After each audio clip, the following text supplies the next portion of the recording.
যেখানেই কম্পিটিশন লাগুক, সেটা পশ্চিমবঙ্গের মাঠে হোক, সেটা উড়িষ্যার মাঠে হোক, সেটা হরিদ্বারে হোক, সেটা বিদেশে হোক, সেটা দেশে হোক, বিদেশ হোক, যেখানে খুশি পাওয়ার মিউজিক যদি থাকে, প্রত্যেকটা অপোজিশনের সেটআপ টার্গেট করবে পাওয়ারের সাথে কম্পিটিশন করব, পাওয়ারের সাথে লড়বো বস, পাওয়ারকে হারাবো বস।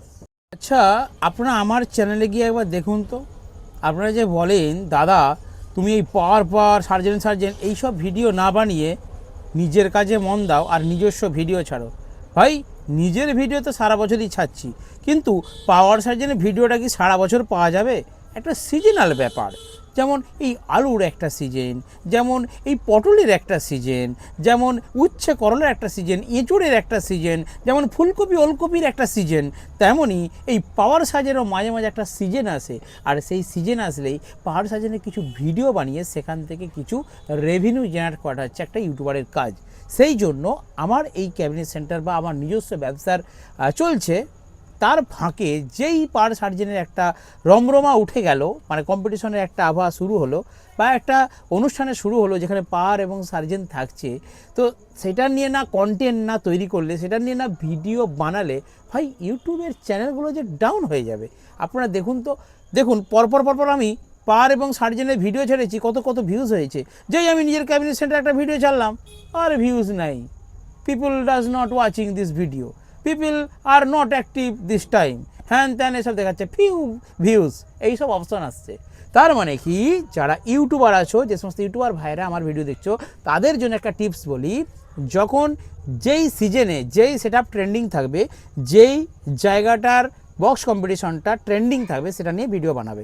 দেখবে তুমি যাই বলে দাও, কুচবি বলে দাও, মোটামুটি করে একটু আধটু বললে বা একটু আধটু ক্লিপ ছাড়লেই দেখবে মোটামুটি একটা ভাইরাল হয় এবং ভিউজটা আসে।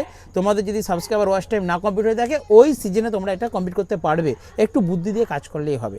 তো যাই হোক, প্রথমে বলি আমার ব্যবসা কেমন চলছে। আমার ব্যবসা আপনাদের ভালোবাসা এবং সাপোর্টে যথেষ্ট ভালো চলছে। আমার মিস্ত্রির অভাব, আমার ক্যাবিনেট সেন্টারে প্রায় এখন 6 থেকে 7 জন, কারণ কি একজন না দুজন প্রায় বাড়ি যাচ্ছে আসছে, 6-7 জন মিস্ত্রি কাজ করে। আমার আরও মিস্ত্রির প্রয়োজন, তো আমি আরও মিস্ত্রি পাচ্ছি না বলে কিন্তু আমার কাজটা একটা লেভেলে যাচ্ছে। আমি আরও যত মিস্ত্রি পাবো তত আমার কাজটা হাই হবে, আপনাদের সাপোর্টে, আপনাদের ভালোবাসায়। আর আমি কাজ করব, সেটা ঠিক হোক ভুল হোক, সমস্যা হোক, বাধা আসুক, বিপদে যা আসুক, আমি কাজ করব দৃঢ়প্রতিজ্ঞ এবং মন দিয়ে কাজ করব, এবং যে যে ভুলভ্রান্তিগুলো হচ্ছে সেগুলো পরবর্তীকালে না হয় সেটা চেষ্টা করব। এই গেল আমার ব্যবসার কথা। ব্যবসা আমি করবই, ব্যবসা আমার উঠবেই। আমি একটা লক্ষ্যমাত্রা, একটা টার্গেট নিয়ে ব্যবসা করতে নেমেছি, আমি সেই লক্ষ্যে যাবই। ওকে, ওয়েট করুন বস, ওয়েট করুন, কারণ ব্যবসা করতে গেলে বস টাকা লাগবে। আমার বাবার কোনো সামর্থ্য নেই, আমার তো বাবাই নেই, ছোটোবেলা মারা গেছে। আমার বাবা আমার জন্য কিছু দিয়ে যায়নি। যেটুকু করি আমি ইউটিউবের টাকায়, যেটুকু করি আমি এই ভাড়া আগে খাটতাম, যেটুকু পয়সা জমিয়েছিলাম সেটা দিয়েই তিল তিল করে আস্তে আস্তে বিজনেসটাকে আমি নিয়ে যাচ্ছি। আমার কোনো সাপোর্ট নেই, একদম জিরো থেকে শুরু করছি, একদম হিরো পর্যন্ত যাব, ঠিক আছে? তো যাই হোক, এই হচ্ছে ইউটিউবার, মানে সিজনে তোমাকে সেই জিনিসটা নিয়ে ভিডিও বানাতে হবে। তো যাই হোক, আজকে একটা ধামাকাদার ভিডিও বানাচ্ছি, যেটা টপিক হচ্ছে পাওয়ার মিউজিককে সবাই কেন টার্গেট করে। পাওয়ার মিউজিককে সবাই কেন টার্গেট করে? প্রত্যেকটা ফিল্ডে আপনারা দেখবেন যেখানে পাওয়ার থাকবে সেখানে জনসমাগমটা বেশি। যেখানে পাওয়ার মিউজিক থাকবে, যেখানে পাওয়ার মিউজিক যেই ফিল্ডে কম্পিটিশন ফিল্ডে থাকবে, সেখানে অন্যান্য সেটআপরা পাওয়ারের সাথে একটু কম্পিটিশন করতে চায়, পাওয়ারকে সবাই টার্গেট করে। কিন্তু কেন কেন পাওয়ারকেই টার্গেট করে বেশি?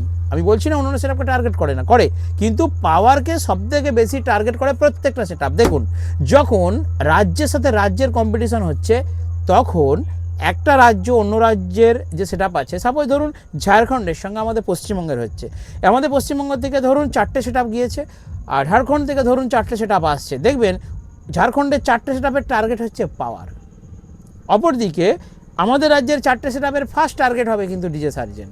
কারণ কি? কারণ এই সেটআপগুলো যেমনই বাজুক, এই সেটআপগুলো হচ্ছে ট্রেন্ডিং সেটআপ। কি বলছে কথাটা বুঝুন, আমি বলছি না যে সেটআপগুলো বিরাট ভালো বাজে, কারণ একটা সেটআপ সব ফিল্ডে সমান বাজে না।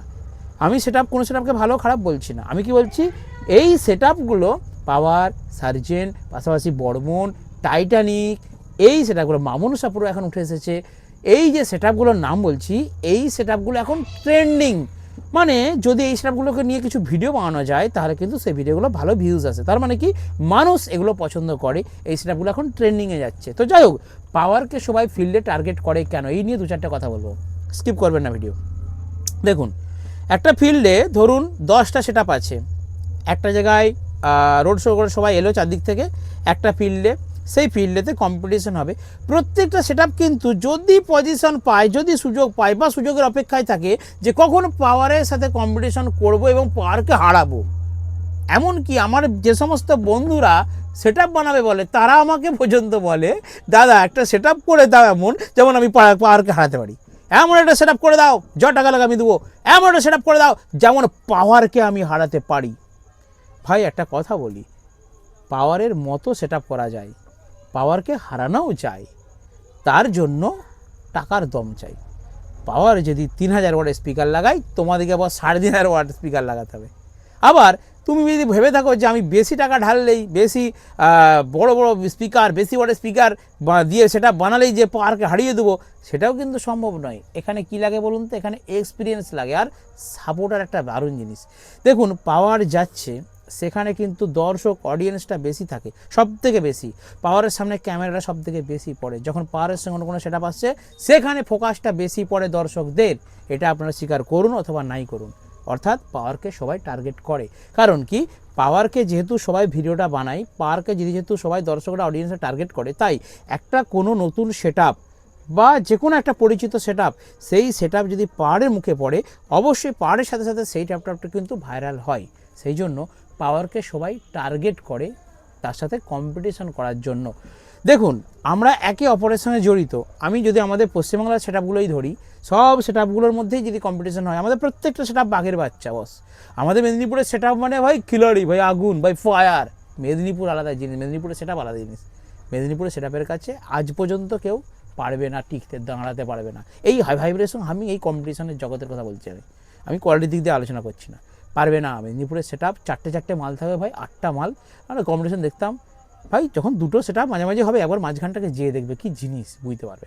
তো যাই হোক, আমাদের মেদিনীপুরের সেটআপগুলো খতরনাক খিলাড়ি সেটআপ। তো তাদের মধ্যে পাওয়ারকে প্রত্যেকটা সেটআপ এই কারণে টার্গেট করে ভাইরাল হওয়ার জন্য। পাওয়ারকে হারাক বা না হারাক এটা কোনো কথা নয়, পাওয়ারকে সবাই টার্গেট করে একটাই কারণে, ভাইরাল হওয়ার জন্য। কারণ পাওয়ার মিউজিক ছোট থেকে বড়, আপনারা বুকে হাতে রেখে বলুন তো, পাওয়ার মিউজিকের নাম ছোট থেকে বড় সবার মনের মধ্যে আছে। একটা ছোট বাচ্চা ছেলে সেও বলে পাওয়ার মিউজিক। দেখবেন যত বাচ্চারা সেই ছোটো ছোটো বানায় না, মাটি দিয়ে ছোটো ছোটো সেটআপ বানায় বা কাঠের বাক্স দিয়ে বা পেটি ঝাড়া দিয়ে, তারা দেখবেন সব পাওয়ার মিউজিক বানায় বেশিরভাগ ক্ষেত্রে। ভিডিওগুলো অনেক কি দেখবেন ভাইরাল হয়। তার মানে কি পাওয়ারের ছোট থেকে বয়স্ক থেকে বড় থেকে ফ্যান ফলোয়ার্সটা অনেকটাই বেশি।